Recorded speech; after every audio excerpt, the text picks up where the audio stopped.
कळले की नाही कसं आहे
शुद्ध करून या चित्त तुझ भावा हे देव तरी हा सुलभ उपाव अनेकांचे कानी गुण दोष मनानानी मस्तक ठिंगना करी संतांच्या चरणा विचिते वचन जेने राही समाधान तुझ भावा हे देव तरी हा सुलभ उपाव तुका म्हणे फार थोडा तरी परोपकार तुझ भावा हे देव तरी हा सुलभ उपाव पांडुरंगा करू प्रथम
दीपा नमो सद्गुरु सच्चिदानंद रूपा नमो सद्गुरु भक्त कल्याण मूर्ती नमो सद्गुरु भास्करा पूर्ण कीर्ती सेवे लागी सेवक झालो तुमच्या लागलो निज चरणा अहो स्वामी तुकया देवा यावरी न करावा अवीर संपाद ज्ञानंच विदाय भक्तम विलोकितो येन समाधी राजा वैराग्यवंतम सुविचार युक्तम नमामि जोगं शिरसा जयांचे किरिया स्मरण होय सकळ विद्यांचे अधिकरण तेच वंदो श्री चरण श्री गुरूंचे ते नमस्कारोनी आता भावे गावे गीत शुद्ध करून या चित्त तुझ भाव आहे देव तरी हा सुलभ उपाव सेवे करता निवडलेला अभंग संत श्रेष्ठ जगद्गुरु श्री तुकाराम महाराज यांचा अत्यंत गोड सुंदर असा उपदेश प्रकरणातील अभंग असून या अभंगातून तुकाराम महाराज तुम्हा मला देव प्राप्तीची सुलभ अशी 5 साधन सांगतायत। आज आपण चिंतना जो अभंग निवडलाय तो तुकाराम महाराजांचा आहे उपदेशपर प्रकरणातला अभंग आहे 5 साधन आम्हाला देव प्राप्तीची सांगणार आहे आणि प्रत्येक साधनाला विशेषण देताना तुकाराम महाराजांनी दिलेले आहे तरी हा सुलभ उपाय पहिले साधन सांगितलं की चित्त शुद्ध करून भावनेने गीत गाय म्हणजे देव आपला सोयीत येईल आपल्या वाणीने काय अनेकांचे कानी गुणदोष मनाने कोणाच्या गुणदोषाचं चिंतन करू नको म्हणजे देव आपला सोयी 2 आपलं मस्तक संतांच्या चरणावर ठेवणं कर म्हणजे देव आपला सोयी 3 आपल्या वाणीने असं बोलत जा जेणेकरून सर्वांचं मन जिंकलं जाईल मग देव आपलंसं होईल. 4 आणि आपल्या जीवनात जास्त नाही जमला तरी चालेल, पण थोडा तरी परोपकार करत जा म्हणजे देव आपलासा होईल. 5 अशा एकूण 5 साधनाचा गोड विचार करणारा अभंग आहे. एक पहा, साध्य परमात्मा आहे आणि साधन 5 आहेत. साध्य एक आहे. खर तर या अभंगाचं चिंतन 2 पद्धतीने आपल्याला करता येईल. भावे गावी गीत हे प्रधान साधन आणि बाकीचे 4 साधन त्याचे सहकारी साधन असाही विचार करता येईल. पण मला काही संतांची प्रमाण अशी भेटली की ती प्रमाण मला प्रत्येक साधनाचा पृथक पद्धतीने चिंतन करायला भाग पाडतायत, म्हणून मी वेगळ्या वेगळ्या पद्धतीने याचं चिंतन करणार आहे. प्रत्येक साधन देव प्राप्तीचं साक्षात अथवा परंपरेने देव प्राप्ती करून देण्यात कसं समर्थ आहे याचा विचार मी मांडण्याचा प्रयत्न करणार आहे. 5 साधन, साध्य 1 आणि साधन 5. जेव्हा साध्य 1 आणि साधन 5 असतात तेव्हा 2 गोष्टीच्या व्यापकत्वाचं दर्शन आपल्याला या अभंगातून होतं. पहिलं दर्शन काय? पहिलं दर्शन हे आहे की देव हे साध्य आहे आणि साधन 5. एका साध्याकरता जर 5 साधन असतील तर उत्तर एक आहे, साध्य व्यापक आहे. हा एक सिद्धांत असा आहे, परिच्छिन्नाला साधनाची वाण असते, व्यापकाला साधनाची वाण नसते. उदाहरण छोटस पहा, हिंगोलीच्या मानाने आता कोणीतरी एका गावाचं नाव घेतो, नरसीचं नाव घेतो. तसं भावनेने ते गाव फार मोठे आहे, पण व्यास आपलं क्षेत्रफळाच्या दृष्टीने ते एक छोटस गावच आहे. हिंगोलीच्या मानाने हे गाव नरसी नाव गाव काय छोट आहे. कल्पना करा, मी औंढ्याच्या स्टँडवर उभा आहे तर जास्त वाहन नरसीला आहेत का जास्त वाहन हिंगोलीला आहेत? हिंगोली. का बरं? हिंगोली नरसी सापेक्ष व्यापक आहे. अडचण साधनाची छोट्याला असते, मोठ्याला नसते. ज्या ती 5 साधन त्या ती साध्य हे काय आहे? मोठे आहे. म्हणजे साध्य व्यापक आहे एक सिद्ध. आणि दुसरी गोष्ट, साधन सांगणाऱ्याचं हृदय व्यापक आहे दुसरी गोष्ट. एक जगात एक वस्तुस्थिती तुम्हाला सांगतो. वस्तुस्थिती थोडी कटू आहे पण ऐकावी लागणार आहे. माझ्या योग्यतेला कोणी यावं असं जगात कोणालाच वाटत नाही. ध्यानात ठेवा, माझ्या उंचीला कोणी यावं असं कोणाला वाटतच नाही.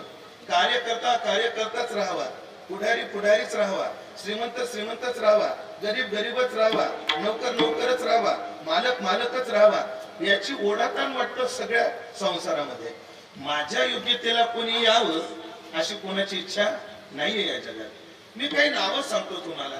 एक विठ्ठल कामत नाव तुमच्या ऐकण्यात असेल. विठ्ठल कामत हे फार मोठं सध्या हॉटेल या क्षेत्रामध्ये फार मोठं नाव आहे विठ्ठल कामत. की जो माणूस कर्जबाजारी झाल्यानंतर आत्महत्या करायला निघाला होता, पण जिथे आत्महत्या करायला गेला त्या ठिकाणी एक बाई पिठलं भाकरी विकू लागली 2-2 रुपयाला. तिच्याकडून प्रेरणा घेऊन तो हॉटेल क्षेत्रामध्ये उतरला आणि आता जवळजवळ भारत तर नक्कीच त्याने व्यापलेला आहे. विठ्ठल कामत हे नाव असेल. किंवा तुम्ही जर खवय्ये असाल तर मी काही नावं सांगतो. तुम्ही नाशिक मध्ये जर गेला तर नाशिक मध्ये कोंडाजीचा चिवडा प्रसिद्ध आहे. तुम्ही पुण्यामध्ये जर आला तर पुण्यामध्ये चितळेचा चिवडा, आपलं जोशांचा वडा प्रसिद्ध आहे. जोशांचा वडा प्रसिद्ध आहे. चितळ्यांची भाकरवडी प्रसिद्ध आहे. हल्दीरामचे काही स्वीट पदार्थ प्रसिद्ध आहे. पण मी तुम्हाला विचारतो, त्यांनी ती गोष्ट जतन केली आणि त्यामध्ये आपले वैयक्तिक पण ठेवून आपला ठसा त्यांनी बाजारपेठेत म्हणा या जागतिक लेवलवर आपला मान केलाय. पण कधीतरी जाऊन त्या जोशाला विचारा बरं, तुम्ही पुण्याच्या तुझ्या वड्याची रेसिपी आम्हाला सांगतो का? सांगितली तर शपथ. चितळेला जाऊन विचारा बरं, तुमच्या भाकरवडीची रेसिपी काय? नाही सांगणार. का बरं? माझ्या योग्यतेला कोणी यावं असं कोणालाच वाटत नाही. ध्यानात ठेवा, कोणालाच वाटत नाही. एक घटना सांगतो. आज वार काय? मंगळवार. गेल्या मंगळवारची गोष्ट आहे. मला भेटायला नरेंद्र मोदी आले होते. नाही, घटना खोटीच आहे पण ऐकून घ्यावी लागणार आहे. घटना खोटीच पण तुम्हाला ऐकून घ्यावी लागणार आहे. नरेंद्र मोदी मला भेटायला आले आणि मला म्हणे, महाराज तुमचं सामाजिक कार्य पाहून, वारकरी संप्रदायाच्या प्रचार प्रसाराचं कार्य पाहून फार खुश आहे आपण. सांगा तुम्हाला काय पाहिजे. म्हणलं काय देता साहेब मला? तुम्ही काय देता? म्हणजे मला जे कधी शॉल देऊ का? म्हणजे माझ्याकडे शॉलीचा गठ्ठा पडलाय, फक्त पांघरायला पुरत नाही एवढी अडचण. तुम्ही माझं परिमाण पाहू नका. शाली फार छोट्या छोट्या असतात. तुम्ही माझा अंदाज घेऊ नका. ते सत्काराला येणाऱ्या शॉली किती छोट्या छोट्या असतात. म्हणजे पांघरायला पुरत नाही तर गठ्ठा पडलेला शॉलीचा. मग मला जे कधी गाडी घेऊन देऊ का? म्हणजे मी आत्ताच गाडी घेतली 13-14 लाखाची. तिचं नवीन पण फिटलं नाही, गाडी पण नको. मला जे कधी मठ बांधून देऊ का? म्हणजे बिलकुल नको. गुरुच्या मठातच आयुष्य काढायचं ठरवलंय, स्वतंत्र मठ बांधायचा नाही. मग मला तुम्हाला देऊ काय? साहेब माझ्या सगळ्या इच्छा पूर्ण झाल्या, माझी एकच इच्छा आहे तेवढी पूर्ण करा, तुमचं पंतप्रधान पद तेवढं मला द्या. त्याने सांगितलं महाराज मला 2 म्हाताऱ्याच्या तावडीतून सुटून भेटले, मी तुम्हाला कुठून देऊ? सांगण्याचं तात्पर्य घटना खोटी होती ऐकून घेतल्याबद्दल धन्यवाद सगळ्यात आधी. पण याच्यातलं तुम्ही काय सांगितलं याहीपेक्षा घटना पाहण्यापेक्षा घटनेचं तात्पर्य पहा. तात्पर्य काय की मी ज्या योग्यतेला आहे त्या योग्यतेला कोणी यावं असं कोणालाच वाटत नाही. हे धाडसाचं विधान करणारे महाराज, आणि त्याला मला उपनिषदामध्ये कथा सापडली म्हणून करणार आहे. माझ्या योग्यतेला दुसरं कोणी यावं वाटत नाही, यात नवल नाही. पोटचा पोरगाही आपल्या योग्यतेला यावाचा वाटत नाही, ही वस्तुस्थिती. जेव्हा आपल्या व्यवहारात किंवा आपल्या काही कार्यात पोरगा जेव्हा विरोध करतो तेव्हा त्या पोरालाही डावललं जातं. राजकारणातले कटू उदाहरण, पण ते स्पष्ट नाहीये, अस्पष्ट आहे. सत्तेच्या आड आलेला स्वतःचा पोरगा मारून टाकला, अशा घटना आपल्या देशात घडलेल्या आहेत. मी अंगोली निर्देश करू इच्छित नाही, नाव घेऊ इच्छित नाही. उपनिषदातली कथा पहा. अष्टावक्राचे वडील जेव्हा अष्टावक्राच्या गर्भात होते, तर गर्भात असताना जेव्हा विद्यार्थ्यांना वेद शिकवत होते तेव्हा त्यांचे उच्चार चुकत होते. तर गर्भातून अष्टावक्रांना सांगितलं बाबा तुमचे उच्चार चुकतायत, अजून जन्माला यायच्या आधी माझे माप काढतो काय, म्हणून शापच दिला बापाने. 8 जागेवर वाकडा विषय, आणि अष्टावक्र 8 जागेवर वाकडे होऊन जन्माला आले, हे ध्यानात ठेवा. पण ऐका, या जगामध्ये मी एक वाक्य सांगत असतो, हिरा घ्यायची लायकी माझी नाही याचा अर्थ घेणारा ग्राहक कोणीच नाही असं ठरवू नये. हिरा घ्यायला मला परवडत नाही, बाजारात घेणारे आहेत ना. माझ्या योग्यतेला कोणी यावं हे जीवाला वाटत नाही, पण जगात कोणालाच वाटत नाही असं नाही. संतांना मात्र वाटतं, देवाला मात्र वाटतं की पुढच्या व्यक्तीने आपल्या योग्यतेला यावं. म्हणून पहा, मी धाडसानं बोलतो की एखादा साधू जेवढ्या सहजतेने आपल्या शेजारी माणसाला बसवतो, पुढारी तेवढ्या सहजतेने बसवत नाही, ही वस्तुस्थिती नाही बसवत. म्हणून संतांना वाटतं की आपल्या योग्यतेला यावे. मग तुकाराम महाराजाची कळकळ आहे, मी ज्या यशस्वी जीवनाच्या शिखरावर आहे ती यशस्वीता प्रत्येक जीवाला प्राप्त व्हावी. मग तुकाराम महाराज 1 नाही 2 नाही 5 साधनं सांगतात. हे नाही झेपलं तर ते नाही झेपलं तर ते नाही झेपलं तर ते, पण तो त्या उंचीला यावा, ही पवित्र भावना आहे. म्हणजे आजच्या अभंगाचं तात्पर्य म्हणजे उदाहरण 2 वाक्य जे मी सांगितले, साध्य व्यापक आहे हेही सिद्ध होतं, आणि सांगणाऱ्याचं अंतःकरण व्यापक आहे हेही सिद्ध होतं. विठाला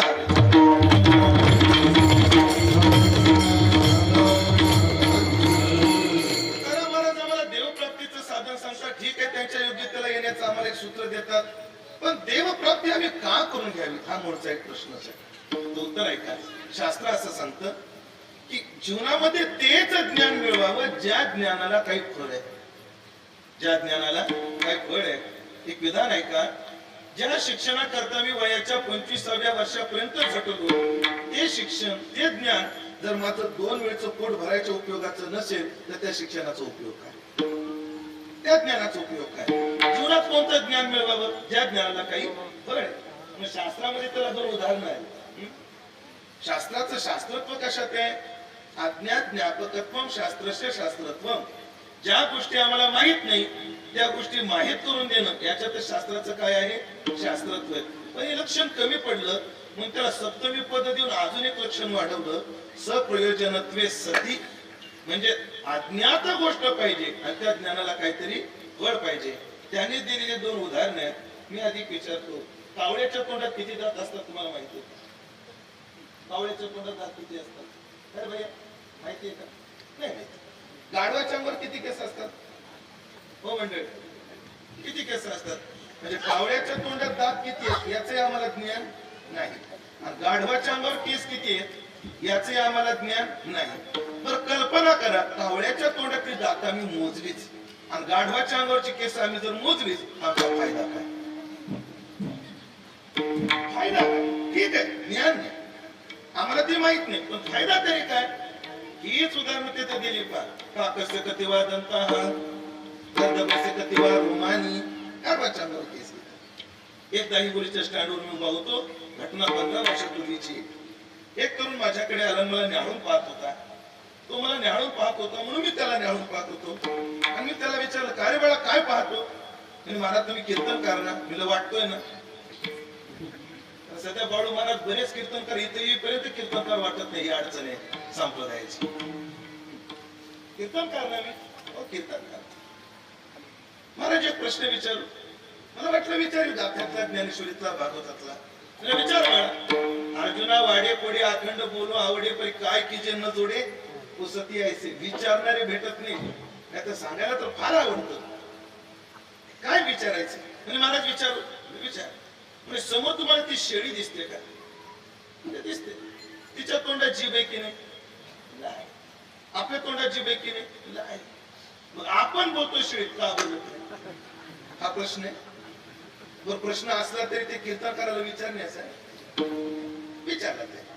पण मी काहीतरी उत्तर द्यावंच लागणार म्हणून मी बोललो, नाही बाळा आपण जसं बोलतो तशी शेळी बोलते. फक्त तिचं बोललेलं आपल्याला कळत नाही, आपलं बोललेलं तिला कळत नाही. ती बोलते. बिलकुल नाही महाराज, तुम्ही आता बोललेलं शेळी बोलते, बोलून दाखवा. माझा स्वाभिमान जागा झाला. आमचे वैकुंठवासी वैद्य बाबा म्हणायचे, कीर्तनकाराला आधी घटवावं लागतं, वेळेवर आठवावं लागतं, लोकांना पटवावं लागतं, आणि एखादं आडगं आलं तर त्याला कटवावं लागतं. आणि बुद्धी म्हणायची. असं एखादं आडमुठ रुग्ण आलं तर त्याला कटवावे लागतं. तिला कोण म्हणतं शेळी बोलत नाही? ज्ञानोबराने रेडा बोलवला आणि माझ्या नशिबाला शेळी. शेळी तशी. मी शेळीला जवळ घेतलं. लक्ष दे बरं, कोण म्हणतं शेळी बोलत नाही? आम्ही त्याला विचारलं. शेळीचा कान पकडला आणि शेळीला प्रश्न विचारला, सांग शेळी, एप्रिल नंतर कोणता महिना असतो?